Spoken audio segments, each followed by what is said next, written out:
Right before I started tattooing, I worked in cable for a few years. It was a traveling job. We would work different locations for they were usually about 6 months, 6 to 8 months at a time. I was working right before I quit. I was working in Connecticut. Basically, it was when they were doing the setting up the cable modems. We would go around and do upgrades, a lot of technical stuff, upgrade the system so it could run the cable modems that everybody has now in their house. I thought about tattooing first because I wanted to do something with art, something that I enjoyed, and tattooing was the first thing that I thought of as like a practical, like hands-on career, other than like a computer-based art, which I'm not I can do what I need to with computers, but I've never been a giant fan, so I never really seriously considered like graphic design or graphic arts. I wanted to do something more like technical and hands-on, I guess. So that's what made me think of tattooing first. I knew I wasn't going to make a living selling paintings, you know. I did my apprenticeship in Paragon Tattoo in Duncansville. It was where all my friends were getting tattooed at the time. Like, it was the place to go, like if you were going to get a tattoo. So that was the first place I went to see about doing an apprenticeship. He was looking for somebody at the time, and he had me bring a portfolio and stuff. I brought my portfolio, some drawings and stuff I had laying around, and he liked it, and I got started from there. Yeah, my apprenticeship, my total apprenticeship was about 7.5 or 8 months long. I did about 2 months of sterilization, about 6 months of free tattoos and my friends, and then once I did my first paid tattoo, I was there for about 7.5 more years. Just until this following spring, I guess it was, the spring of 2010, was when I left. And then it took me a few months to get up and running here, and then I opened here in June.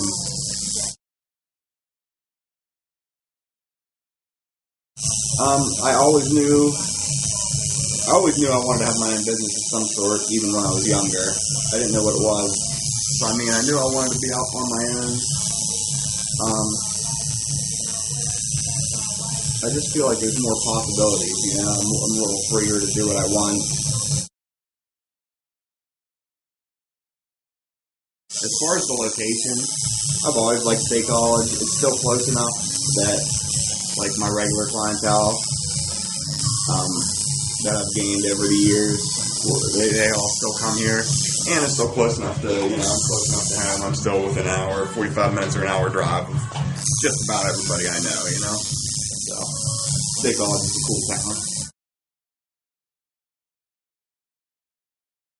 The first thing I did, I came up here a couple different times with some friends, and basically we just walked around town and looked at signs. There's always places up here available, all kinds of storefronts. It's just knowing what you want to look for. We saw the same number on a bunch of different places that I was interested in. So that was the first number I called, and they contacted me back and told me about this place, which half of this building was previously was a tattoo shop. They had moved out of about, I guess it was probably about 2.5 years ago or 3 years ago now. So half of it was pretty much ready to go. There was very little I had to do. And then I picked up a couple other rooms on the other side from the hair salon next door. He didn't need them anymore, so I got a couple other rooms. Where my apprentice and my other artist really where they work. Some of the first things I did, once I found the building, I started looking into like the codes and all the legal stuff. One of the very first things I did, I was referred a business banker, and she came here from PNC, and she helped me out a lot. She set up my business banking, and then she basically told me a lot of the steps that I needed to take, so that was a big help. Between her and my attorney, I got an attorney right away also. There's a lot of little legalities, and I wanted to make sure I was doing everything the right way, so I didn't have to worry about it later. So between getting my name registered, the name of my business registered, and setting up insurance, it was a lot of stuff like that. It was a lot of paperwork and a lot of waiting around. There was a lot of codes and borough ordinances that I had to meet.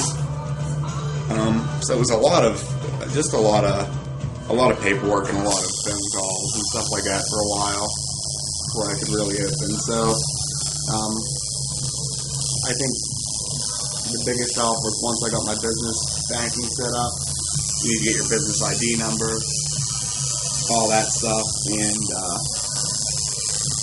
my attorney was really helpful in telling me what I needed to do next as far as finding out about codes and ordinances and stuff like that. And then I contacted the borough, and they really walked me through a lot of the stuff that I needed to take care of as far as renovations and things like licensing and things like that go.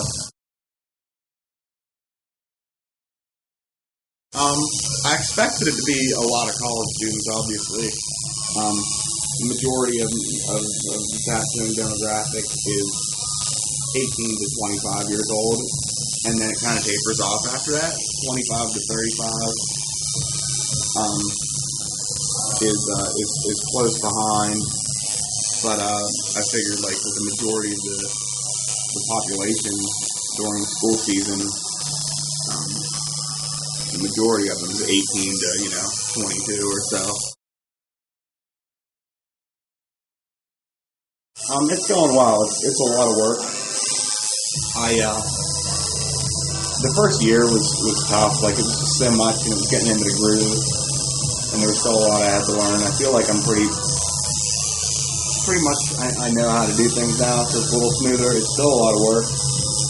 I really expected it to be less work than it is at this point.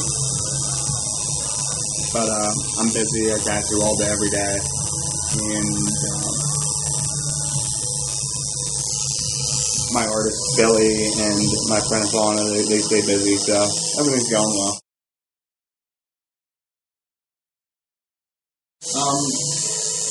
I guess the soonest plans I have, I'm going to try and do a little bit more traveling next year. I'm going to try and hit some more conventions since I have Billy and Alana to hold the shop down for me. I'm going to be able to do a little bit more traveling where I can't really do that when I'm the only artist here. It's just too expensive to shut the shop down.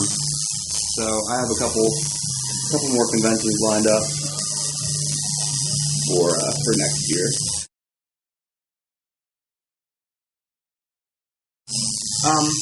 I had lots of ideas. I knew obviously for years this is what I wanted to do, and went through lots of different names, and my plans sort of changed as I thought about it over the years so much, and evolution just kind of came to me, and it seemed very fitting, seeing how everything changed so much coming into it, and yeah, it just, I feel like it represents change, and everything's changing, and how your skin, even your skin evolves when you get a tattoo. So that was my thought process behind that.